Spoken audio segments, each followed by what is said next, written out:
ආයිබෝන් කියලා පිළිගන්න ඔයාලා හැමෝම අපේ YouTube නාලිකාවට. ඉතින් අද මං හදන්න යන්නේ මෙන්න මේ වගේ රසම රස කල් තියාගන්න පුළුවන් හාල් මසන් බදුමක්. ඉතින් අපි යන් වීඩියෝ එකට.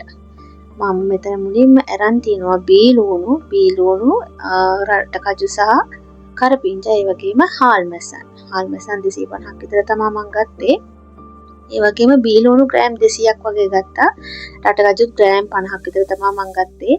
ඉතින් ඉස්සෙල්ලාම මම මේ විදිහට රටකජු ටිකයි බීලුණු ටිකයි කරපිංච ටිකයි හොඳට තෙලේ බැද ගන්නවා.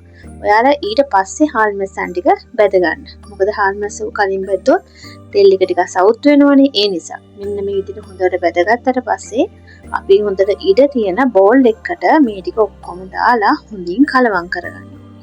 කලවම් කරගන්න අතරතුර ඔයාලා මේකට එකතු කරගන්න ඔයාලගේ රසයේ හැටියට කෑලි මිරිස් ටිකකුත් එකතු කරලා ඔයාලට ලුණු මදි වගේ නම් ලුණු ටිකකුත් මේ වෙලාවේ එකතු කරගන්න පුළුවන්. ඒ වගේම කැමති නම් ගම් මිරිස් ටිකකුත් එකතු කරලා මේ ටික හොඳට කලවම් කරගන්න මෙන්න මේ විදිහට. ඉතින් මේ විදිහට කලවම් කරලා ඔයාලට පුළුවන් මේක කල් තියාගන්න නිසා හොඳට පිරිසිදු කරගත්තු බෝල් එකක්. එහෙමත් නැතිනම් පීන තියෙන භාජනයක්, වීදුරු බෝතලයක්, ඒ වගේ ඕන දෙයක් ගන්න පුළුවන්. ඒ වගේ බෝතලයක් අරගෙන මම නම් ගත්තේ වීදුරු බෝතලයක්. ඒ වගේ බෝතලයකට මෙන්න මේ විදිහට ඒ ටික ඔයාලට තියෙන පුරව ගන්න. පුරවගෙන මේක හොඳට වහලා තියාගත්තොත් ඔයාලට මේක සති දෙකකට වඩා හොඳට පාවිච්චි කරන්න ගන්න පුළුවන්. කිසිම වෙලාවක නරක වීමක් සිදු වෙන්නේ නැහැ. මෙන්න මේ වගේ තමයි තියෙන්නේ අපේ රටකජු බදුමත් එක්ක හාල් මැස්සන් ටික.